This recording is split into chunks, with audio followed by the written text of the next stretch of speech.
Welcome to Mamahood After Trauma. I'm Emily, your host. Here we share strategies and inspiration to help you heal and grow with kindness and understanding. Let's dive in. This is Mamahood After Trauma. Hey there, Mama.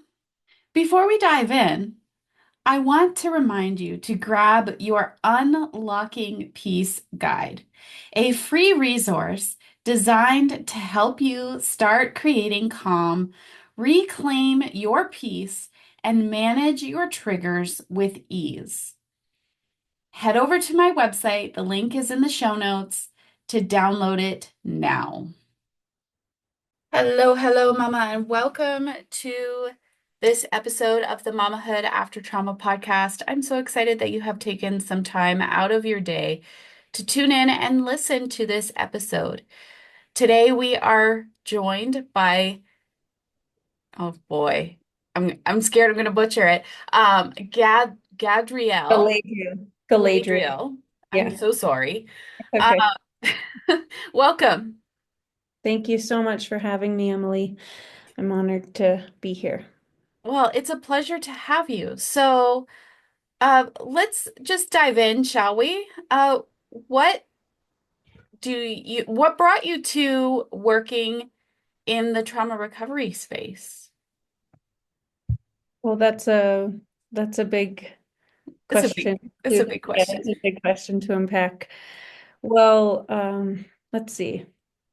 My story really begins with, an upbringing where there is a pretty deep fragmentation of self and a really deep feeling of feeling lost and disconnected, and this pattern really began in childhood. I was brought up in a home that was very affected by a super messy divorce and being from a family of six children, I often felt invisible, Hmm. kind of like I was lost in the shuffle. And at school, I faced quite a bit of criticism and judgment that really left me questioning my worth and my intelligence. And I internalized quite a bit of those voices and carried them with me, thinking, that I wasn't enough. And I never really developed a self-esteem.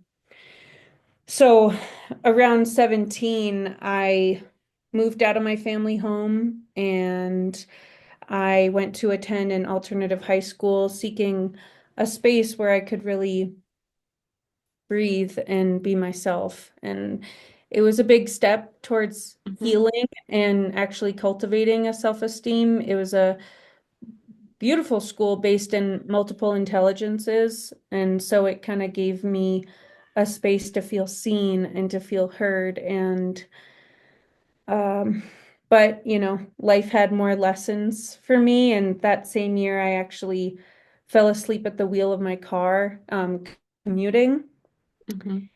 from my home to my school. And I experienced a near fatal car accident. Oh I dear. was, the car crossed the highway at 50 miles an hour and launched off a rock. And I was sent flying into the air. I took out two trees and landed 10 feet next to a river. And I was 104 feet in the woods, and I was pretty lucky to survive. But that moment left me some, not just physical scars, but some big emotional wounds that I didn't yet have the tools to heal. And Mm.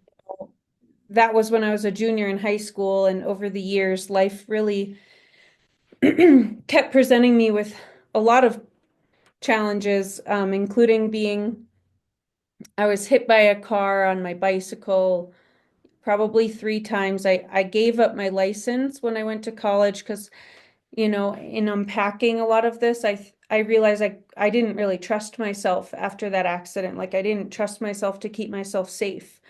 And there was a lot of heartbreak and a lot of moments of, incredible self-doubt. And each experience seemed to pull me further from myself and really creating this fragmentation and a sense of disconnection from my body and my mind and my intuition.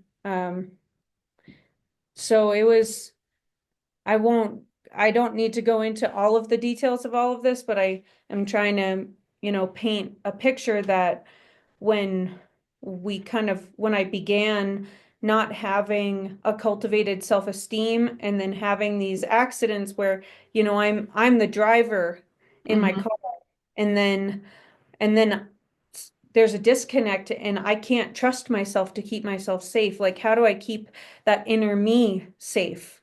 Hmm. And since then, I've been on an incredible journey of integration, integrating all of these parts of self, mind, body, and soul, and also that adaptive child with the wise adult.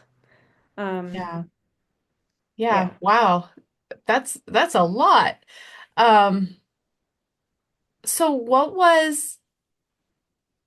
were your steps? Kind of walk us through how you began to identify and integrate all of these parts of self that you were missing, for lack of a better way to say it.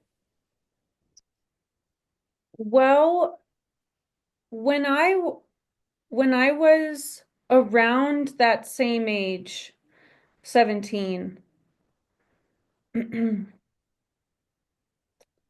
I also took on the name Galadriel. I was given two names at birth, Mhm. Ariel and Galadriel, and going to this private alternative school really gave me, and actually moving out of my house really gave me this opportunity to integrate. And I felt this journey, this catalyst, and I was going through a big identity um reclamation and integration and almost harmonization, really. I needed to harmonize the younger version of Mhm. me, which I identified as Ariel, and I went through a rite of passage ceremony at 17 and became Galadriel. And so I was seeking this integration around then. And I had, gotten involved in some, like experiences, recreational experiences, and really felt like a stranger in a strange land, really was just super lost for a long, long time. And it was around then that that deeper part of me was really craving the wholeness and the nurturing of that inner child and a self-esteem, just to get back to basics. So it started around then and continued on well, I believe that just now, like my son's going to be 5 in September, and I feel Mhm. myself really, um, really integrating at this point. And I feel like I tangented a little bit from your question, but maybe you can, remind me a little bit. So, If that doesn't quite answer your question, I'm happy to extrapolate. oh no, I think you're good. I think you're Hmm. good because I was asking about what your steps were Oh, to yeah. adapt and Okay. and integrate and develop perhaps the parts of self that you were missing. Like you spoke just now about identity and self-worth and all of those components. So just giving our audience a sense of you were missing those things, and because you weren't able to trust yourself, how, I guess a better question would be, how did you develop self-trust? That's a great question. I I did something called a self-esteem project, and I did it actually a few times. It began first as a tool that I did when I was also 16 or 17. It was called the self-contract. And basically, it's a blueprint of how I want to run my life. And it was something that my dad actually really had encouraged all of my brothers and sisters and I to do. But it starts out with creating a purpose statement Mm-hmm. and goes into identifying my value systems, my morals, my ethics, and I love writing. So writing is a powerful way for me to gain clarity. Mm-hmm. And so I want to backtrack a little bit when you had asked about the steps, Mm-hmm. towards my healing. And I've always been very, very connected to the earth and and also working with children has always been something, my love of movement and also the transformative power of affirmations. So there's been a lot of, when I did my self-contract, I did a lot of writing that was keying me into the things that made me feel connected to myself. Mm-hmm. And so I started my self-contract when I was 17. And then when I was in college, I had a self-design degree in integrative wellness, and my college thesis was an exposition on integrative wellness. And that really illustrates that we are these dynamic beings Mm-hmm. who have a multitude of avenues towards fulfillment and feeling whole and feeling well. And my whole journey in college and creating my own degree, right? Where I was set out on creating a holistic curriculum that really reflected my talents and abilities. And again, the self-contract was actually woven into the thesis, and that was a part of my pursuit of wellness in terms of like integrating my mind, body, and spirit. And so I went in and I created a lot of different independent studies. Um, I got my massage license. I did a yoga teacher training. I apprenticed a naturopathic doctor as their herbalist for actually 6 years. I studied clowning as a healing art. I did dance and transformation, like natural movement as a way to reconnect with my body. I did a several courses in primitive skills, so earth-based skills that would really help me remember my connection to the earth and that I can do hard things. And it was the best experience, and at the same time I still had things missing. I was taking all of these steps, and so I did a self-esteem project, and the self-esteem project again was a lot of writing. But first, the initial part is defining what self-esteem is, and then defining what self-image is, because understanding the difference, I think, is pretty paramount. And, the way that I think of self-esteem is that it's the recognition of my potential. It's how I feel about my potential for what I can do in the world.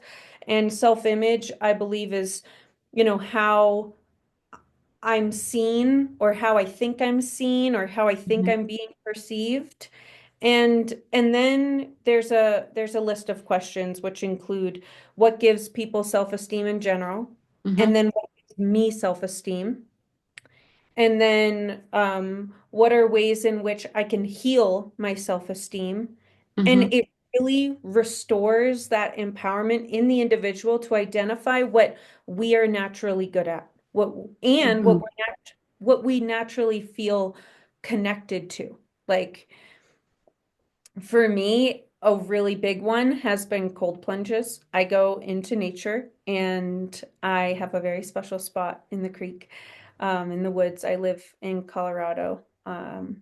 up in Netherlands, and it's at like 8,300 feet. So I find a place in the woods, and I actually just did one today, and it was 30 degrees outside, but there's something really profound that has happened for me. When I go in and I fully immerse myself, it's like this immediate recalibration, and I'm in my body. I feel so connected with myself. So that's been a major, a major source of that reconnection to my spirit and to my body. Um, and with, another few questions in that self-esteem project are like looking at the ways in which my self-esteem was broken down, Mm-hmm. the ways in which it was never developed, the ways Mm-hmm. in that I did a little research and I looked at the ways in which people's self-esteem in general can suffer. And it was a cool opportunity to have some insight into how the rest of our world, can suffer from an undeveloped and broken self-esteem. And then to make a list of the ways in which we can heal that broken self-esteem, and to then commit to doing, we can create goals. By having goals, we can give ourselves a chance to have like a personalized journey of healing and making action steps. So I'll draw from the list of the ways in which I can heal my self-esteem and give and nurture my self-esteem. And I'll do one of those every day for 21 days. And a big one for me has, also been with positive affirmations that, when we're caught in these cycles of thinking, Mm-hmm. that we're going to see what we're used to seeing, and the only way to change it is to change those neural pathways. And Absolutely. like waking up in the morning when our brains are still in that alpha state, and just create a list of 10 affirmations and to say them in the mirror. And it could just start with, I love myself, you Mm-hmm. know? That has been a really powerful one. Is I just put one hand on my heart and one hand on my belly, and I just look in the mirror and I say, I love myself. And um yeah, that's really profound. So there's been, I could go on and on about these steps, but I will say that, honestly, becoming a mother has been one of the biggest ways that I have reclaimed my self-esteem. Can you dive into that a little bit? Yeah, absolutely. So, in 2019, I I actually talk about trauma. I was in a drunk driving accident with my now son's father, and he's a veteran. And it was Veterans Day, and I was the passenger, and we were driving up Boulder Canyon, which is, from Boulder to Netherland, there's a 3,000-foot increase in elevation, and it's a really windy, steep canyon. Mm-hmm. Mountain pass kind of a deal. Yeah, and so so I gave up my power that night and I let him drive. Even and I was sober. Um, and as soon as he gets in the driver's seat, he just starts going pedal to the metal. And before we know it, we're going 90 to 100 miles an hour. Yeah. And I was just yelling at him to stop and slow down and pull over. And, he just kept going faster and faster. And then the car flipped in the narrowest part of the canyon. And it flipped onto my side. And that alone changed my life. It was like the universe or spirit saying, like, hey, you need to get a grip. You need to listen to yourself. You need to stop self-sacrificing, Mm-hmm. to trust yourself. And you know, we walked out of it. I sustained some horrible neck injuries, and my my son's father had broken ribs, and it was just, it was a miracle we were alive. And I'm like, what the heck is my karma with cars? Um, and the next couple of weeks, we were really shaken, and I was contemplating breaking up with him. He was my first relationship at 27, and and I really wanted to believe in love, and I really wanted to believe that there could be healing. And one day he had said, "I'm ready to have a baby," and it was a day that I was thinking about ending things with him, and I was like, "Wow, you're finally ready. Maybe this is a chance for healing." And I agreed. And it only took one try, and all of a sudden, I'm pregnant. And I contemplated having an abortion. I and I was visited by my son in my dreams, and he said, "I'm bigger than the two of you. I need to be born." And that was one of the first voices of either my intuition, or being connected with spirit, or being connected with a force that was bigger than me, namely my son. And I said, okay, we're gonna do this. And I never had an ultrasound. Um, so there was a lot of mystery. And for the first couple of months, I think I lost about 15 pounds. I couldn't eat. I couldn't get out of bed. I was just so sad. I was like, I call myself an ocean of emotion. And I would say, if I can't be positive, then I need to be grateful. And that was something that really has stuck with me. Hmm. And another really big guiding force was trust life. Like, Hmm. at a certain point, you gotta just trust life. I gotta trust myself. I gotta trust that things are happening because they need to be happening.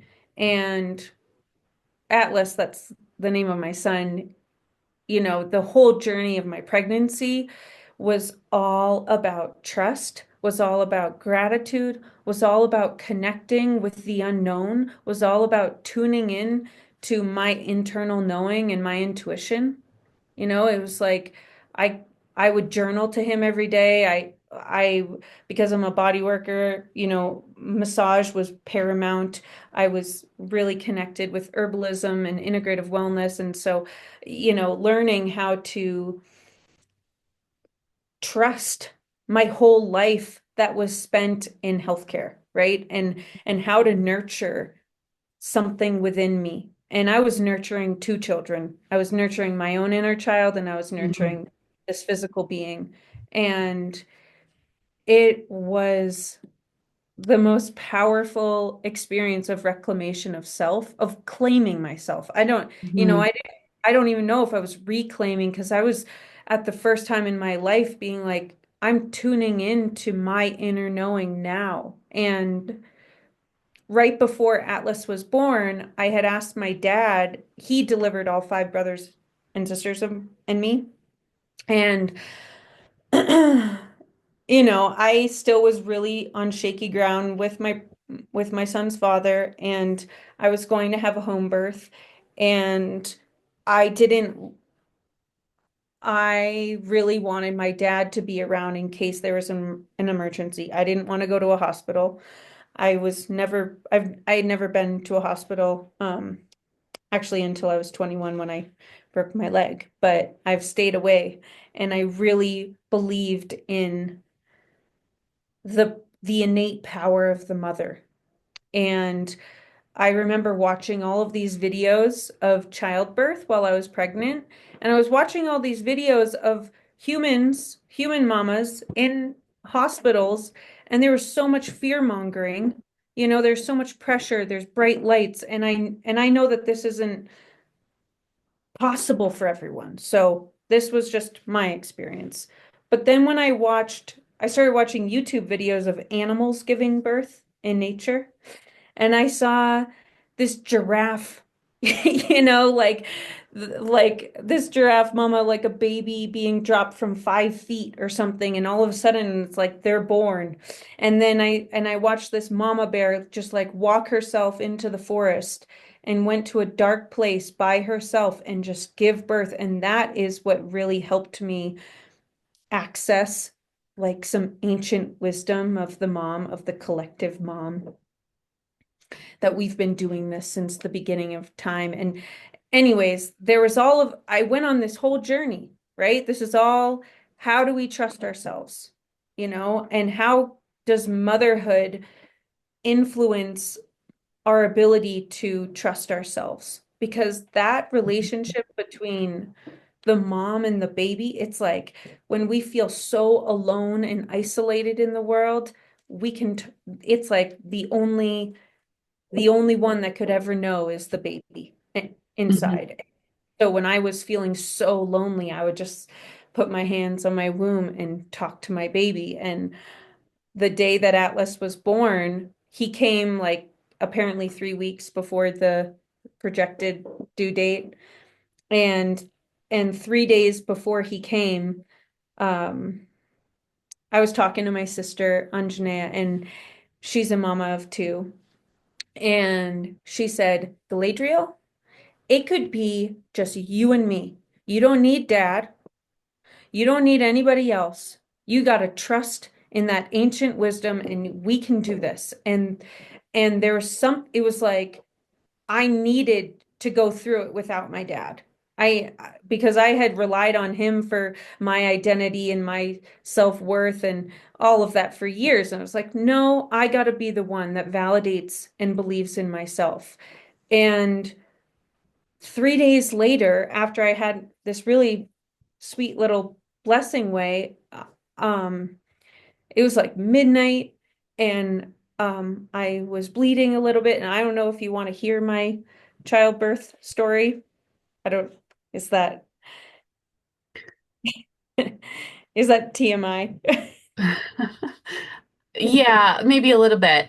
Um, Sure. so how Well, sorry. he's going to be 5 in the fall, Mhm. correct? So how has mamahood been for you? It's been it's been a roller coaster. I think my heart grew 100 times its size. I've learned that I can love bigger than I've ever been able to love anything, anyone. And it's been really hard also. It has brought up all of my old wounds of, Hmm. you know, self-esteem and not being good enough, and the fragmentation, and when he gets angry and I think it's an attack on my self-esteem and my ability to be a good mom. And it's been this incredible dance of remembering to love and trust myself, Hmm. just as, just to say, like, the day that he was born, it was this journey where it was like, you got to trust that I want to be here, and Hmm. that I'm my own entity, and that even though we were one and I grew inside of your body, like, this is for me. And it brought me back to that initial decision of having him. It's like he's bigger than me. Hmm. And pardon. And so it's been a pretty big dance of loving so completely and letting go. Loving so completely, making sure that I'm ushering him and giving him positive boundaries and teaching him, the basics, uh, and also letting him skin his knees and develop his own autonomy.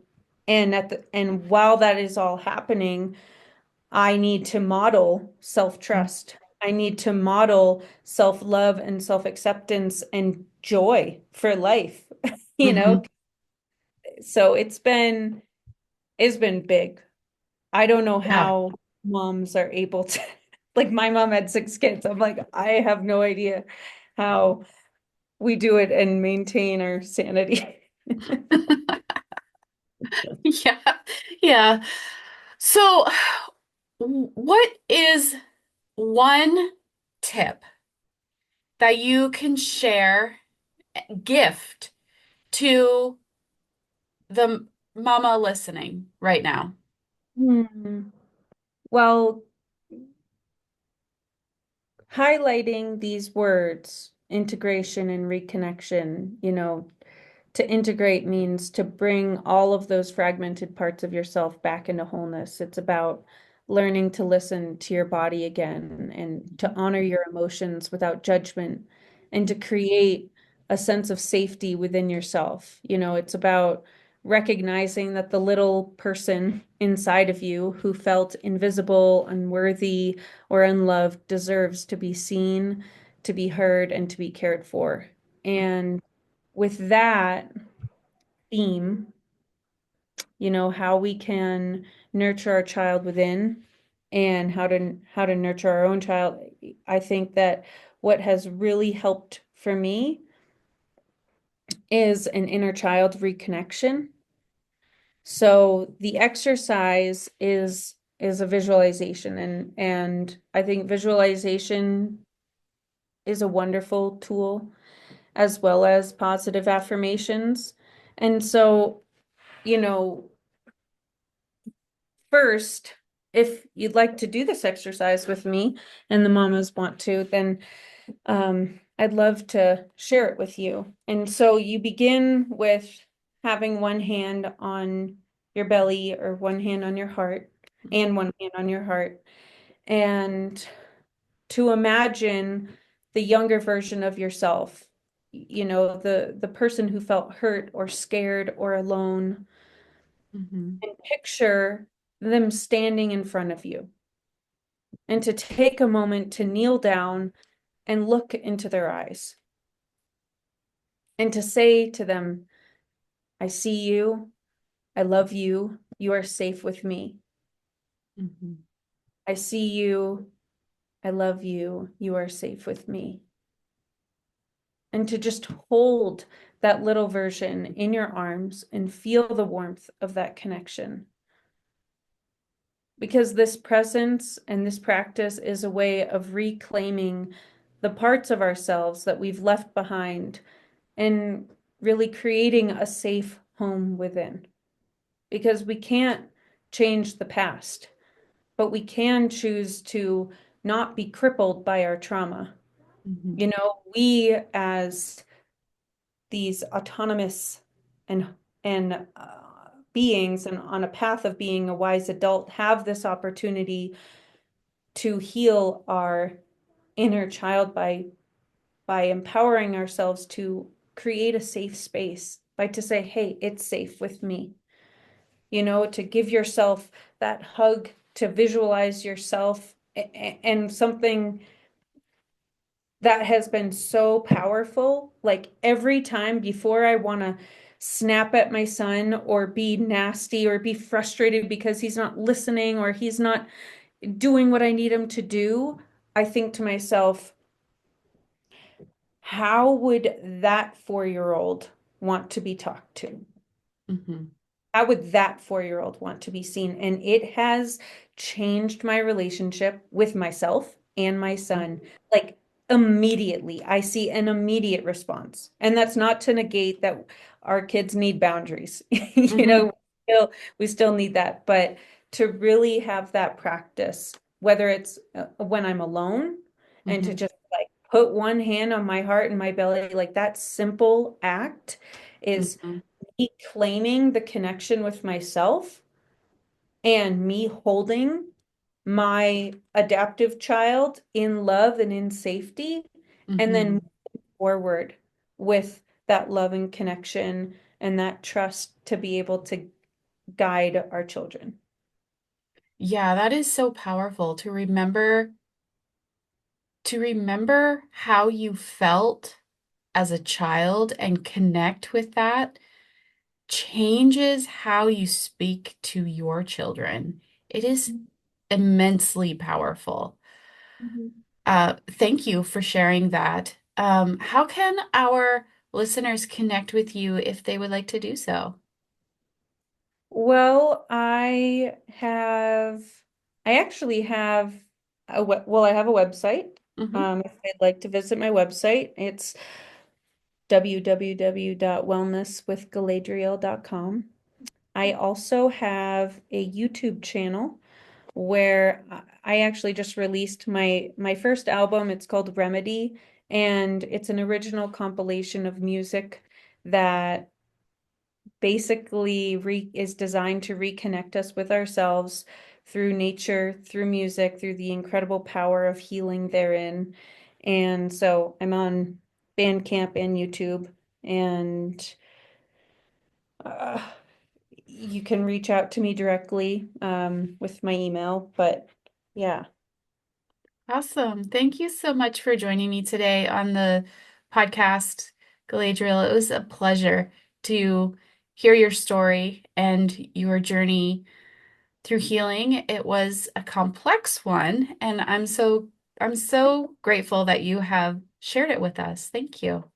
Yeah, absolutely. It's definitely a very complex story of coming home to myself. And you know, motherhood really taught me that I can't give my son what I don't first give myself. And healing isn't about perfection, it's about presence. It's about showing up for yourself Hmm. day after day with compassion and love. And if there's one thing that I hope you can take from my very complex story, it's this, that you have the power to integrate, you have the power to reconnect, and to claim yourself as a safe and loving home, no matter where you've been or what you've endured. Wholeness is possible, and I believe that you and everyone, we all deserve it. Thanks for listening to Mamahood After Trauma. If today's episode resonated with you, make sure to grab your Unlocking Peace guide from the link in the show notes to start your healing journey with practical tools. Remember, Mama, you're not alone in this. Together, we're mending the past so mamas can mama in peace. See you next time.